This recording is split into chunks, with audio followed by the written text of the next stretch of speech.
অন্যের সাফল্যে আনন্দিত হওয়া কেন কঠিন?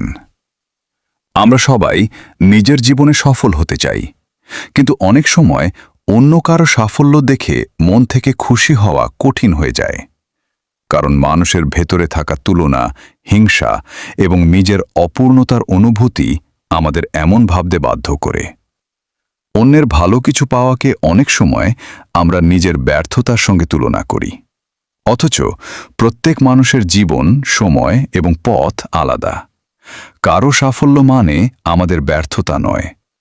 যে মানুষ অন্যের সাফল্যে আনন্দিত হতে পারে তার মন সত্যিই উদার, কারণ সে বুঝতে পারে পৃথিবীতে সবার জন্যই উন্নতির সুযোগ রয়েছে।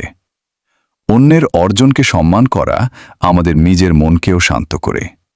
হিংসা যেখানে মনকে অশান্ত করে, সেখানে প্রশংসা ও শুভ কামনা হৃদয়ে ইতিবাচকতা নিয়ে আসে।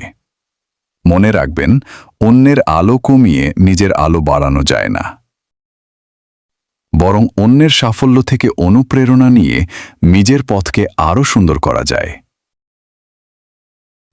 একজন ভালো মানুষ শুধু নিজের উন্নতি চায় না, সে অন্যের ভালোতেও খুশি হতে শেখে।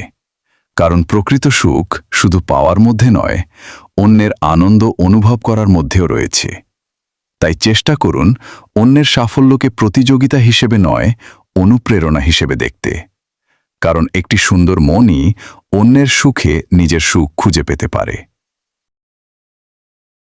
মনে রাখবেন, বড় হৃদয়ের মানুষই অন্যের অর্জনে সত্যিকারের আনন্দ খুঁজে পায় এবং সবার উন্নতিকে সম্মান করতে শেখে।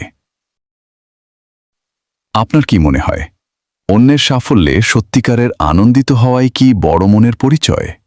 আপনার মতামত কমেন্টে জানান।